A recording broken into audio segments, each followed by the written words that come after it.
I want to talk to you about a very important deer bedding concept that you can apply just about anywhere you have a quality base bedding structure and habitat structure. Now, what is a quality base bedding habitat structure? We're surrounded by some spruce right here and Norway spruce.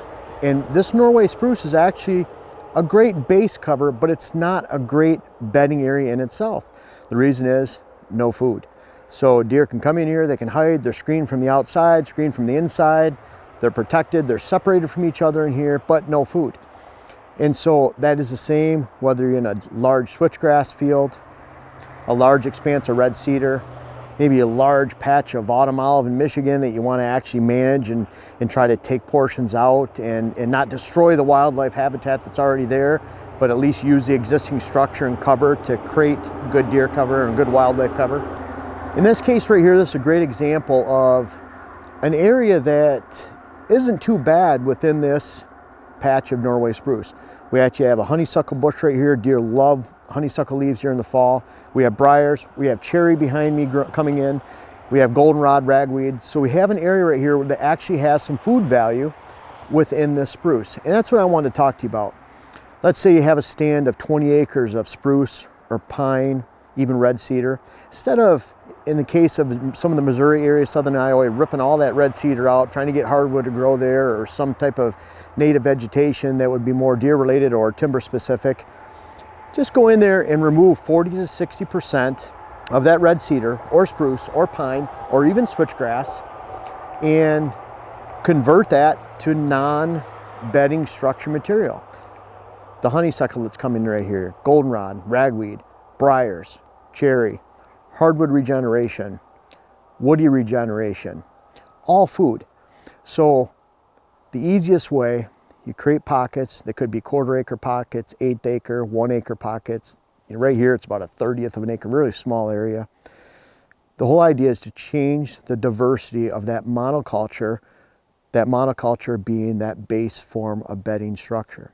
Very easy to do and highly effective. So you can take a stand of red cedar in northern Missouri, cut out 40 to 60% of that on the inside in the form of pockets, shapes, whatever it might be. Kill every red cedar that comes into that opening. In fact, I'd probably kill every grass component that comes in too, because that's not food either.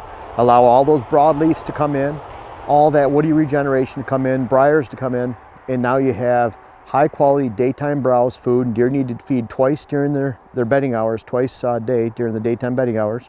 Convert that, and not only we find that you have a great place for deer, but a great place for all wildlife, and you're creating diversity. So a very good concept that you can apply to switchgrass, apply to pines, apply to cedars, apply to large shrub expansive fields where you're changing that monoculture that actually features good cover and adding that high quality food. Now what I wouldn't do is add a big food plot or a food plot component of clover, even apple trees, high quality food within that bedding area, because you're just looking for adequate food. You're wanting to make sure that you can meet the needs twice daily of deer that are in their bedding areas that need that daytime browse, but you're not overdoing it to the point where the deer don't need to leave that spot to actually go find food in the evening. In theory, you could create that situation where you have some great apple trees within the bedding area.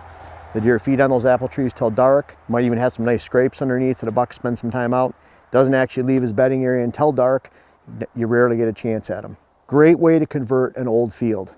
You convert an old field by planting switchgrass and taking 40 to 60% in pockets out of that switchgrass, planting that diversity of hardwoods, woody regeneration, maybe throwing some box elder seeds, some maple seeds in there, allowing the native regeneration to take place, killing the grasses that might be coming in, and now you have that perfect combination of 6 to 7 foot high switchgrass in the form of probably cave and rock switchgrass variety, and then you have that woody regeneration and daytime browse food that's coming into that switchgrass. Great way to convert an old field.